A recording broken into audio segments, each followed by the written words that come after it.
c'est la crise la plus importante depuis l'indépendance de l'Algérie en 1962, pour une raison qui est très simple, c'est qu'il n'y a plus d'ambassadeur d'Algérie en France depuis maintenant plusieurs mois, et il n'y a plus d'ambassadeur de France en Algérie également depuis plusieurs mois.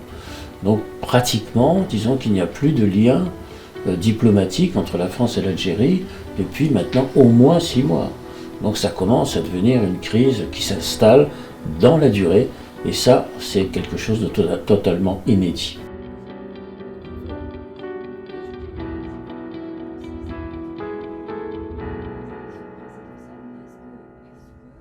Le travail sur la mémoire et le passage à l'histoire est un élément possible, peut-être de sortie de crise, mais de toute façon indispensable, de toute façon nécessaire. Parce qu'on ne peut pas faire comme si rien ne s'était passé et considérer que cette histoire algérienne est comme toutes les autres histoires. C'est pas vrai.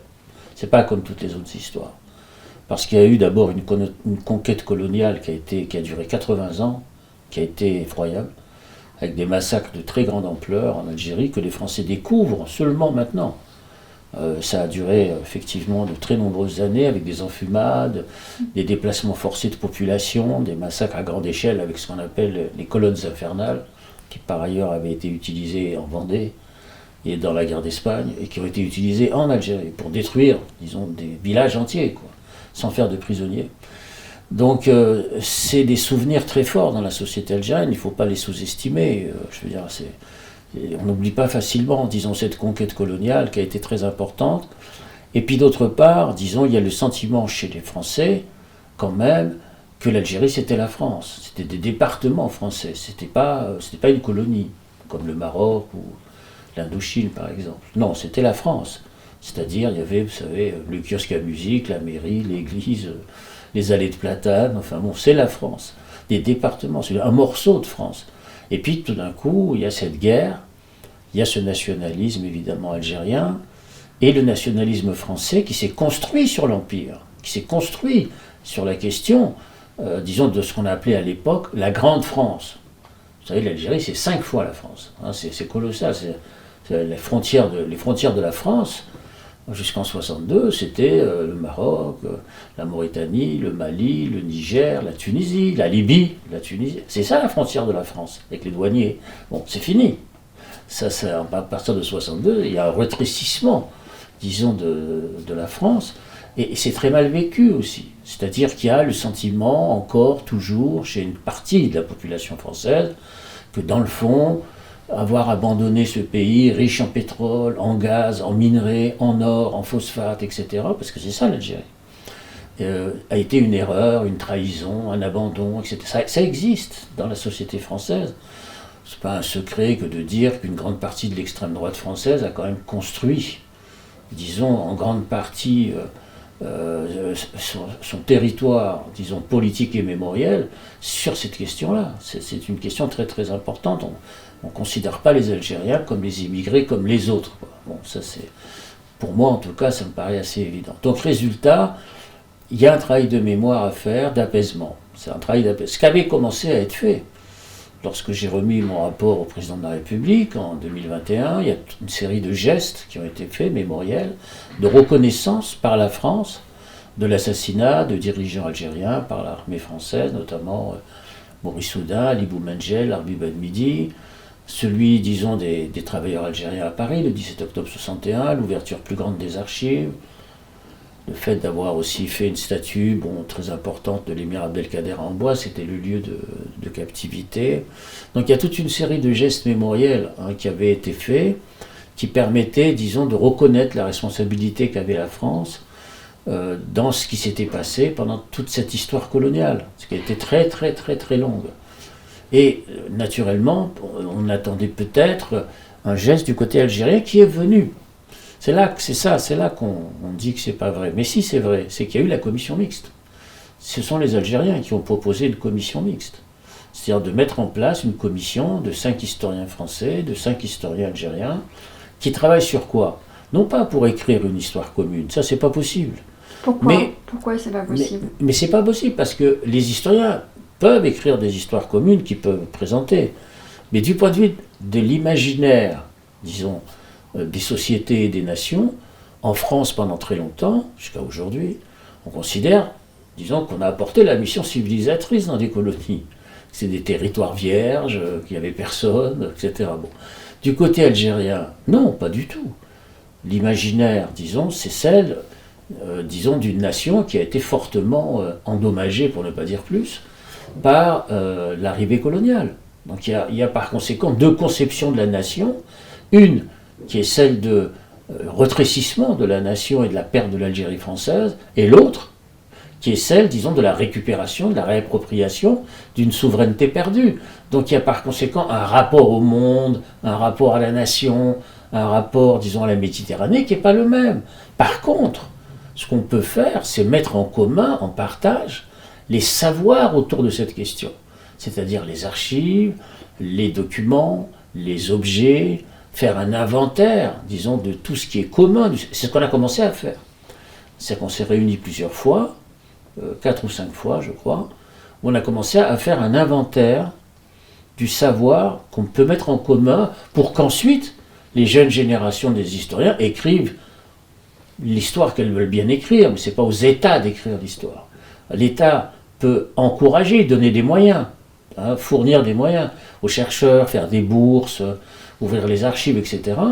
Mais ensuite, l'écriture de l'histoire, c'est le propre des historiens. C'est pas... Sinon, on écrit des histoires officielles. Vous avez cité des gestes symboliques, mais on est loin du côté français de reconnaître. Est-ce que c'est pas ça le point finalement le plus important qui fait que ça empêche les deux pays de sortir aussi de cette crise? Est-ce qu'il ne faudrait pas un geste fort comme celui-là de la part de la France? Je pense effectivement, vous avez raison de souligner qu'il faudrait des gestes forts, notamment sur la question du 19e siècle, parce que la guerre d'Algérie, il a fallu d'abord forcer le blocus de la mémoire à partir de la fin de l'histoire, c'est-à-dire la guerre d'Algérie. Ceci dit, une fois qu'on a commencé à arriver à la fin de l'histoire, on ne comprenait pas le début de l'histoire. Je le dis souvent, c'est comme si vous regardiez un film par la fin. Alors vous voyez tous les protagonistes s'entre-égorger, vous ne comprenez pas pourquoi. Pourquoi tous ces gens se détestent ou s'aiment, enfin qu'importe. Forcément, puisque vous avez raté tout le début du film. Or, le début du film, effectivement, s'incarne à travers toute une série de choses comme les massacres, les dépossessions foncières, etc. Et donc il y a un problème, par exemple, qui a commencé à être réglé, qui est la restitution des crânes. Vous savez, il y a des centaines de crânes qui sont déposés en France, de personnages qui avaient résisté à la France et qui ont été décapités. Bon, c'est le cas en Algérie d'abord, où il y a beaucoup de gens qui ont été décapités, dans les révoltes, par exemple en 1850, 1852, à la Rouate, etc. Et donc des centaines de crânes ont été transférés en France, parce qu'à l'époque, on pensait qu'en étudiant les crânes, on allait comprendre ce qu'était la civilisation différente de la nôtre. Vous voyez, c'était l'époque qui voulait ça, quoi. Et donc c'est terrible, parce qu'il y a des centaines de crânes. Donc on a commencé à rapatrier des crânes vers l'Algérie.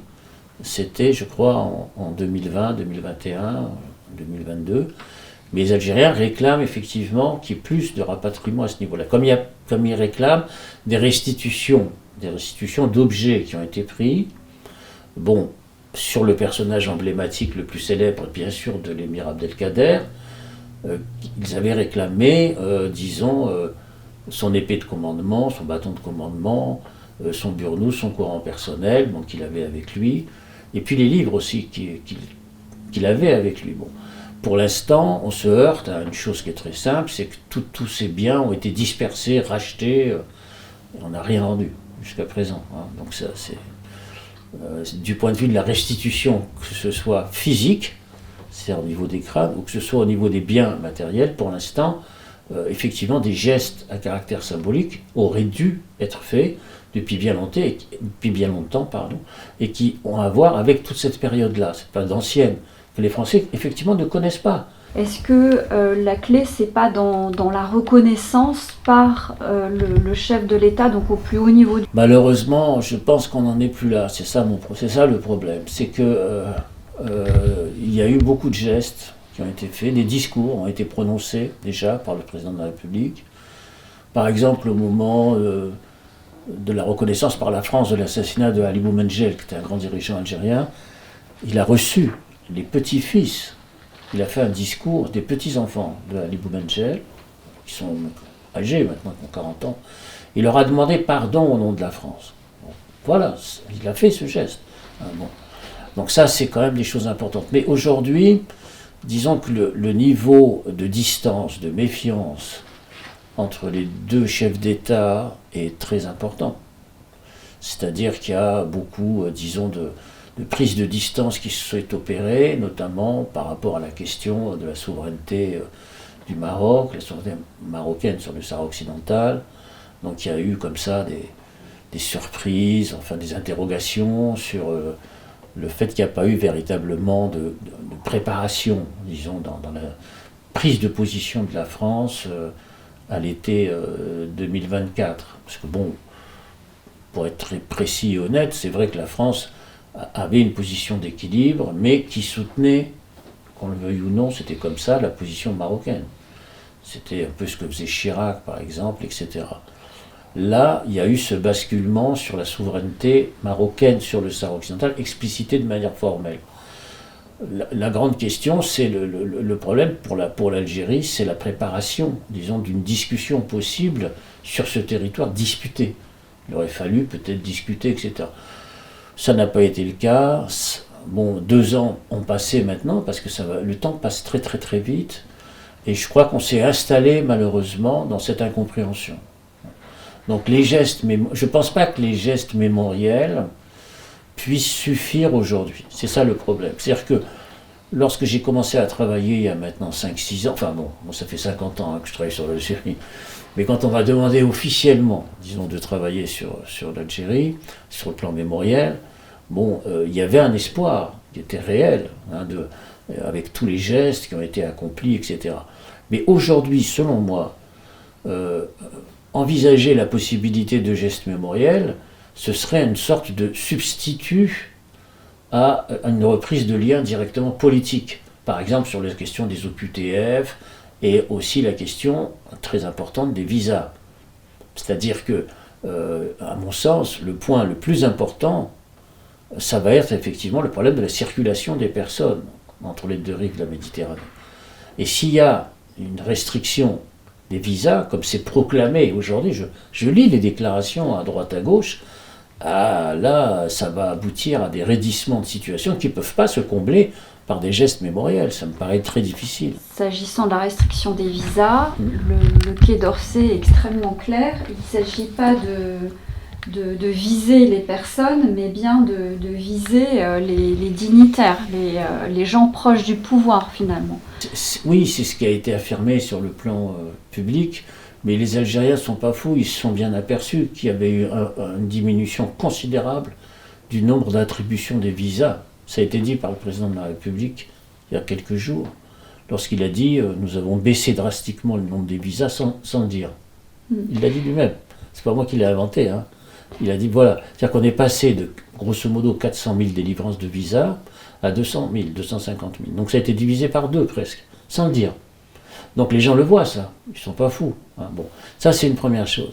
La deuxième chose, c'est que si vous demandez un visa à un diplomate, ça veut dire que les conventions diplomatiques sont rompues.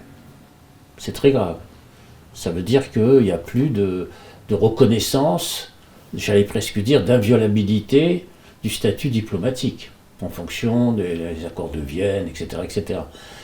Et bon, alors l'Algérie vient d'appliquer la réciprocité, mais au point de départ, demander un visa à un diplomate, c'est qu'il n'est plus en situation de protection.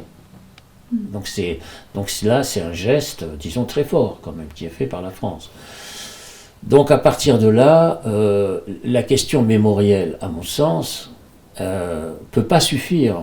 Elle est une condition, elle est très importante, mais les choses ont été tellement rapides ces derniers temps, enfin ces 2 dernières années, que maintenant, repartir, disons, sur une question mémorielle, je vois pas trop. En même temps, ça ne veut pas dire que moi, personnellement, comme tous mes collègues historiens, on va arrêter, de travailler. Pas du tout. Alors le travail se poursuit de quelle manière aujourd'hui ? Est-ce que le fait de ce contexte forcément gêne le travail des historiens ? Et est-ce que vous avez pensé à jeter l'éponge, dire bon, il y en a assez, j'arrête ? C'est-à-dire on n'arrive pas là où on devrait être. Comme vous l'avez dit, ça fait maintenant plusieurs années que ça a démarré. Oui. Moi, ça fait 50 ans que je travaille. Il y a eu des hauts et des bas. Pour vous dire la vérité, il y a des moments dans mon travail sur l'Algérie qui a commencé en 1974 par mon mémoire de maîtrise à Nanterre. Donc nous sommes en 2025, ça fait 50 ans, 51 ans même. Et il y a eu des moments où je me suis arrêté de travailler sur l'Algérie. Par exemple, je suis allé vivre au Vietnam, j'ai travaillé sur l'Indochine, enfin bref. Parce que je me suis dit, bon, c'est trop compliqué tout ça, etc.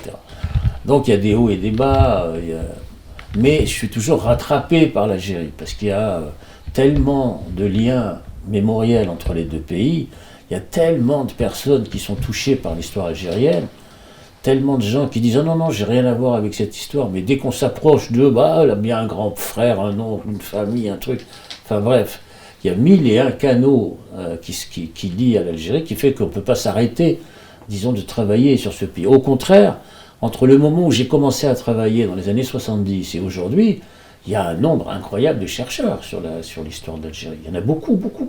À l'époque, j'étais pratiquement seul. Mais maintenant, il y a des bataillons de chercheurs. Ça ne va pas s'arrêter. Par contre, ce qui va être freiné, c'est la circulation d'une rive à l'autre pour aller consulter les archives. Ça c'est un problème. C'est-à-dire que c'est en ça que la crise a un impact sur le travail ça va avoir un impact. historiens. Ça va. Bah oui, ça a un impact parce que il y a beaucoup d'archives qui sont en France. Il y a aussi des archives en Algérie. Il n'y a pas qu'en France, il y a aussi des archives en Algérie. Donc les chercheurs français qui veulent travailler aussi pour aller en Algérie vont avoir des difficultés. Donc il va y avoir un problème. Encore une fois, on retombe dans le rapport entre la question des visas, encore une fois j'insiste là-dessus, et le travail scientifique, le travail historique, etc. C'est très important. On ne peut pas se séparer. Parce que les deux pays ont été tellement imbriqués pendant un siècle et demi, que travailler sur l'histoire de l'Algérie, forcément, oblige à être en France. Aller en France. C'est pas possible autrement. C'est tellement imbriqué que c'est pas possible. Donc il va y avoir un impact. C'est incontestable. Ça va être compliqué. Ça va freiner les recherches, c'est clair. Mais pensez-vous qu'on peut aller jusqu'à la rupture diplomatique ? C'est très difficile d'entrevoir une rupture diplomatique au sens classique du terme, tout simplement parce qu'il existe une immigration algérienne en France qui est très importante. C'est-à-dire que la rupture des relations diplomatiques impliquerait le fait de ne plus délivrer de visa d'Algériens vers la France ou de la France vers l'Algérie, chose qui est proprement impensable. Parce qu'il y a en France 1 million d'Algériens officiellement déclarés qui vivent sur le territoire français, environ 900 000, mais il y a également des Franco-Algériens qui ont beaucoup de familles en Algérie, donc ça tourne sur disons entre 2 millions et 2,5 millions de personnes qui sont directement liées avec l'Algérie. Et en Algérie, il y a aussi beaucoup de monde qui a des liens avec la France, familiaux bien entendu depuis très longtemps, amicaux bien sûr, et puis aussi des gens qui viennent se faire soigner en France, des gens qui ont des étudiants aussi qui viennent faire leurs études en France. Ça fait beaucoup de monde aussi du côté algérien. Bref, comment dire qu'on va rompre les relations diplomatiques alors que s'est installé maintenant depuis plus d'un demi-siècle une sorte d'espace mixte entre la France et l'Algérie considérable, un espace franco-algérien considérable qui concerne des centaines de milliers de personnes qui circulent sans cesse entre la France et l'Algérie ou entre l'Algérie et la France. Donc on peut toujours invoquer le fait qu'il y a des relations diplomatiques, mais la vraie question c'est comment est-ce qu'on va faire pour gérer la circulation de ces centaines de milliers de personnes entre la France et l'Algérie. De mon point de vue, c'est ça la vraie question. Est-ce qu'il y a des éléments de politique intérieure en France, des jeux de pouvoir à Alger qui nourrissent cette crise d'après vous ? Il y a effectivement des personnes, des groupes, des organisations. Pardon. Excuse, Robert. Je vais reprendre là. Oui. Bon, il y a effectivement en France et en Algérie des personnes, des organisations qui ont intérêt, disons, à ce que les choses ne se passent pas toujours très bien entre la France et l'Algérie. Pourquoi ? Parce que, n'oublions pas bien sûr que la France est restée 132 ans en Algérie, c'est colossal, un siècle et demi, et il y a toute une série de clientèles électorales en France notamment, qui se sont construits, il faut dire les choses telles qu'elles sont, sur une sorte d'amertume par rapport à la fin de l'Algérie française, de regret, de chagrin aussi, hein, de personnes qui sont nées en Algérie, qui ont des enfants, des petits-enfants aujourd'hui. N'oublions pas qu'1,5 million de jeunes soldats français sont allés en Algérie, ils avaient 20 ans. À l'époque, c'est colossal aussi, 1,5 million, qui ont aussi des enfants, des petits-enfants, donc ils ont une mémoire de la guerre. Il y a bien sûr les harkis, leurs enfants, bien sûr les immigrés algériens, dont le chiffre a été multiplié par 2 depuis l'indépendance et après 62. Bref, il y a toute une série de clientèles électorales qui ont en mémoire l'Algérie, dans un sens ou dans l'autre. C'est-à-dire que la question algérienne, dans le fond, n'est pas simplement une question de politique étrangère. C'est aussi une question de politique intérieure en France. Alors, évidemment, c'est aussi une question de politique étrangère, puisque la France et l'Algérie sont 2 États indépendants, et l'Algérie est un grand pays aujourd'hui, bien sûr, depuis 60 ans. Mais néanmoins, cette mémoire, disons, qui circule d'une rive à l'autre de la Méditerranée, et dans une profondeur historique très importante, fait qu'il y a des groupes de pression, des personnes, des partis politiques, qui, en enflammant la question algérienne, ravivent des mémoires et construisent, entre guillemets, j'allais presque dire, des clientèles électorales autour de la question algérienne. Il est évident que la campagne, par exemple, qu'a fait Bruno Retailleau et qui a permis son succès, ne doit pas être négligée. Bruno Retailleau a quand même fait une grande partie de sa campagne dans un premier temps, c'était moins le cas à la fin, mais il a fait toute sa campagne sur la question de l'Algérie, en montrant une extrême fermeté, en disant nous n'allons pas nous faire humilier par l'Algérie. C'est-à-dire qu'il a parlé aussi à une clientèle, il a parlé aussi à une population, disons, qui regarde l'Algérie en considérant que c'est pas un pays comme les autres, fondamentalement. C'est un pays différent, c'est un pays qui n'est pas ordinaire. Bon, c'est un pays aussi où les habitants ont fait la guerre à la France. Parce que ça a été aussi le fait que beaucoup d'Algériens ont été nationalistes et voulaient se séparer de la France. Et puis ensuite, certains sont venus en France. Mais dans la mesure où ils ont voulu se séparer par la guerre, par l'affrontement, etc., il y a chez certains, disons, des appétits de revanche, de rumination qui existent, qui sont réels. Du côté algérien, il y a aussi, il ne faut pas l'oublier, toute une série de personnes qui estiment qu'il faut rompre le lien avec la France. Parce que la France a colonisé pendant 132 ans, elle a installé une colonie de peuplement de près d'1 million de personnes. C'est un cas unique dans l'histoire de la colonisation française. Il n'y a pas d'équivalent avec l'histoire algérienne. Ça n'existe pas. 1 million de personnes venant de partout, Espagne, Italie, Méditerranée, métropole, etc., fait qu'en Algérie, il y a des gens qui sont tenants de l'authenticité, de retour, disons, à la pureté ethnique, etc., qui disent, dans le fond, il faut se débarrasser, entre guillemets, de la francité, du rapport, il faut s'alléger de ce rapport-là qui nous encombre. Alors, ces gens-là ne sont pas forcément majoritaires en Algérie, parce qu'il y a aussi en Algérie des gens qui sont pour la pluralité, qui sont pour conserver, disons, des liens avec la France, parce qu'il y a beaucoup de gens qui vivent en France. Il y a aussi en commun la langue, qui est très importante. La langue française est quand même encore beaucoup pratiquée en Algérie. Donc il y a dans la société algérienne, au contraire, des gens qui veulent maintenir ce lien avec l'Algérie, comme en France d'ailleurs. Il y a aussi des gens qui veulent maintenir ce lien physique, ce lien de mémoire, etc. Mais il est évident qu'il y a des batailles. C'est évident qu'il y a des batailles de mémoire, des batailles politiques, où chacun, quelque part, trouve un peu son compte. C'est-à-dire en disant, en entretenant la flamme, disons, d'une mémoire douloureuse, on empêche la cicatrisation de la plaie, en fait, fondamentalement, qui, en fait, se rallume, se ravive à chaque fois. Est-ce que l'Algérie va être un des sujets, pour vous, va continuer à occuper le terrain politique en France, jusqu'à, pourquoi pas, les élections la campagne présidentielle de il y a tellement de gens qui sont concernés par l'histoire algérienne qu'on a le sentiment que les choses disparaissent des mémoires, qu'on vit normalement, qu'on a oublié l'Algérie. Enfin, J'ai écrit un livre là-dessus qui s'appelle La gangrène et l'oubli, où on vit dans le sentiment de l'oubli de l'Algérie, que ça n'existe pas. Et puis tout d'un coup, il y a un événement, il y a un fait, il y a un crime, il y a un meurtre, il y a un événement qui se produit et tout se rallume. Toutes les mémoires reviennent à la surface. Et là, on se dit non, c'est pas possible. Ah, ça y est, je me souviens. Et l'Algérie revient. Et sans arrêt, elle revient, sans arrêt. Et ça, c'est terrible, parce que je me rappelle, par exemple, la campagne électorale de 2007, qui avait vu la victoire de Nicolas Sarkozy en 2007, qui avait, si mes souvenirs sont bons, réussi à siphonner les voix du Front National à cette époque-là. Mais il avait fait en grande partie sa campagne sur l'Algérie française. Ça, je m'en souviens très bien. C'est-à-dire qu'à Toulon, à Menton, à Nice, à Perpignan, je ne vais pas tous citer tous ces noms-là, Béziers bien sûr, bon, le souvenir de l'Algérie est présent. Donc on a comme ça eu le sentiment sans arrêt que cette histoire disparaissait. Mais elle revient. Mais elle revient, et alors donc je ne peux pas prédire par avance sur quoi elle va revenir. À propos de quel événement elle va revenir.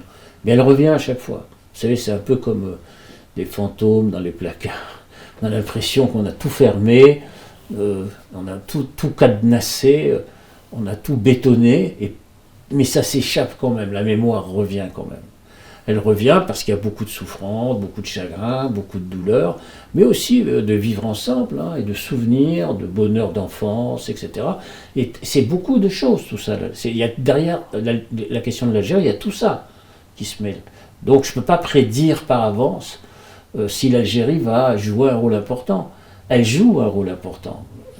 Quand le président de la République m'a demandé de faire le rapport en 2020, en fait, ce qu'il avait, je pense, à l'esprit, c'était d'essayer de combler les fractures franco-françaises sur l'Algérie. C'était ça l'objectif. C'était pas la réconciliation au point de départ. Le point de départ, c'était de dire, dans le fond, il y a une telle blessure franco-française sur cette question-là qu'il va falloir commencer à essayer de la résoudre. Je veux dire, il y a eu l'épisode de Vichy, on le sait. Eh bien, maintenant, il faut s'attaquer à la question de l'Algérie. Parce qu'il y a trop de gens qui cheminent dans l'histoire, de manière consciente ou inconsciente, avec cette histoire. Donc il faut essayer de l'affronter, il faut essayer de la régler. Il me l'avait dit, dans la mesure où lui, personnellement, n'était pas concerné, j'arrivais pas. Mais maintenant, je crois qu'il est concerné par l'Algérie. Maintenant, il va s'en souvenir d'Algérie. Mais on n'a pas réussi à résoudre cette... Mais on n'a pas réussi à résoudre, absolument. Mais je crois que le point de départ, c'était effectivement dans sa volonté d'essayer de combler le trou, le déficit, la béance mémorielle franco-française sur l'Algérie. Et non pas franco-algérienne, mais franco-française. Parce qu'à l'époque, il devait y avoir aussi un rapport du côté algérien. À l'époque, je parle de 2020, il y a 5-6 ans. Mais qui n'est jamais venu d'ailleurs, ce rapport. Mais le rapport, pour moi, le rapport que j'ai fait, c'était un rapport franco-français. C'était pas un rapport franco-algérien. C'était un rapport où on s'adressait aux soldats, aux immigrés, aux harkis, aux pieds noirs, aux Français en général. C'était ça l'objectif de mon rapport, et donc de faire et de mettre en œuvre un certain nombre de mesures, disons, pour essayer d'apaiser les choses. Et on a commencé ce travail qui, malheureusement, s'est interrompu sur des questions strictement politiques. Est-ce que vous pourriez vous proposer comme médiateur, puisque vous avez vos entrées des deux côtés? Pour être médiateur, il faut être accrédité officiellement. C'est-à-dire qu'il faut que je sois désigné officiellement par l'un et par l'autre, ce qui n'est pas le cas.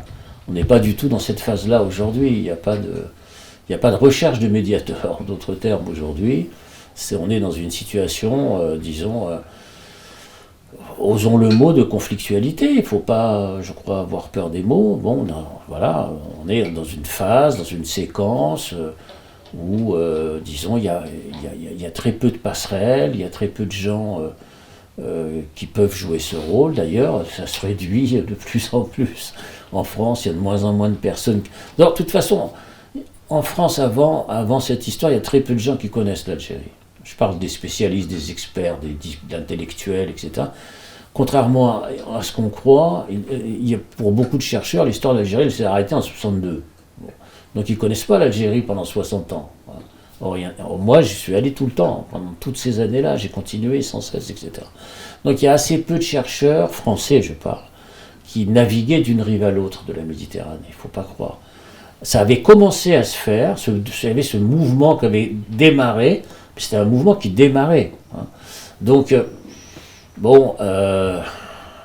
comment vous dire, maintenant on est dans une situation de blocage, donc je vois mal être désigné. Je veux dire qu'on n'est plus en 2022, par exemple, où j'avais pu effectivement être à la fois reçu par Emmanuel Macron et à la fois être reçu par Abdelmajid Tebboune. Bon, ça c'était en 2022. Et depuis 2022, c'était l'été 2000, oui, c'était en juillet 2022. Voilà, on est maintenant en 2025, on est en mai 2025, les choses ont quand même changé, quoi. J'aimerais bien vous interroger sur l'affaire Boualem Sansal. Oui, bien sûr. Parce que je crois que vous aviez dit que la France n'avait pas nécessairement compris que les propos de Boualem Sansal avaient pu heurter le sentiment national algérien. C'est ça, je crois que vous aviez dit. En tout cas, c'est tourné autour de cette idée. Oui, c'est-à-dire qu'en fait, on avait coupé... Qu'est-ce que vous avez voulu dire on a coupé mon argumentation dans ce qui a créé de la polémique. La première partie de mon argumentation, qui est très importante, c'est le fait qu'un écrivain a le droit de dire ce qu'il veut. Et qu'il n'a pas, disons, à être en prison. Ça, c'est ça le point de départ de cette histoire, c'est le fait qu'il y ait une discussion libre, et la possibilité de cette discussion libre, c'est bien sûr de ne pas être en prison. Maintenant, lorsqu'on m'a posé ensuite la question, mais qu'est-ce qui a été reproché à Boualem Sansal, c'est là qu'on a coupé la première partie de mon intervention, malheureusement, et on a retenu que la deuxième partie, qui était le fait que Boualem Sansal expliquait que tout l'ouest algérien appartenait au Maroc historiquement. Et j'avais simplement fait remarquer que le fondateur du nationalisme algérien, qui s'appelle Messadi Hadj, il est né à Tlemcen, donc en Algérie, et que l'émir Abdelkader est de Mascara, donc c'est l'Algérie. Donc c'est tout. Voilà, je n'ai fait que dire ça. C'est-à-dire d'un point de vue plus général, vous pensez quoi de cette affaire? Vous savez, une fois que la France est arrivée en Algérie en 1830, elle trace les frontières il y a 200 ans. Ça fait 2 siècles. C'est fini. Je veux dire, c'est comme si vous disiez on va refaire les frontières de Nice avec la Savoie, l'Italie. C'est fini. Les frontières ont été tracées. Les Oranais se vivent comme des Algériens. Les Tlemcéniens se vivent comme des Algériens. Quelques familles auxquelles ils appartiennent, mais ils se vivent comme Algériens, c'est tout, voilà. Et les gens qui sont de l'autre côté de la frontière se vivent comme des Marocains, ce qui est normal aussi. Donc, vouloir ranimer, disons, c'est une espèce de conflictualité, c'est toujours très dangereux de jouer avec la question des frontières. Maintenant, ce que je peux ajouter par rapport à tout ce que j'avais déjà dit à l'époque, c'est qu'il est regrettable que les frontières soient fermées entre l'Algérie et le Maroc. Parce qu'il y a des liens culturels, familiaux, linguistiques, culinaires, religieux bien sûr avec l'islam, entre l'Algérie et le Maroc. Et ça c'est dommage, qu'effectivement il n'y ait pas cette possibilité de la circulation.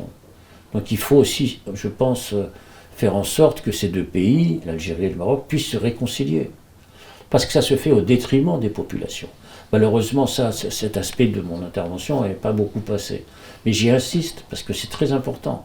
Ce qui est problématique, c'est le fait qu'il y avait une structure qui avait été créée, je crois, en 1989-90, qui était ce qu'on appelait l'Union du Maghreb arabe, et qui avait été mis en place par Hassan II et Chadli Ben Jdid à l'époque. Il n'existe plus. Je veux dire que c'était la possibilité de construire un marché commun en Afrique du Nord, pour les populations, mettre en commun les biens, les marchandises, etc., et les hommes, bien sûr. Et malheureusement, c'est cette perspective-là qui renforce les nationalismes, qui enferme les populations dans des nationalismes. Et ça c'est ça le grand problème, je veux dire, qui à mon sens, est fondamental, parce que ça entrave le développement économique. Parce que l'Algérie et le Maroc sont des pays qui peuvent, s'ils travaillaient ensemble, avoir un extraordinaire développement. Je veux dire, le Maroc est un pays extrêmement dynamique, l'Algérie a des matières premières extrêmement importantes. Donc je veux dire qu'il peut y avoir une synergie qui se développe à ce niveau-là, qui n'existe pas. Et ça, c'est le grand dommage. À partir de là, vous avez des déclarations nationalistes sur un tel appartient à tel pays, un autre.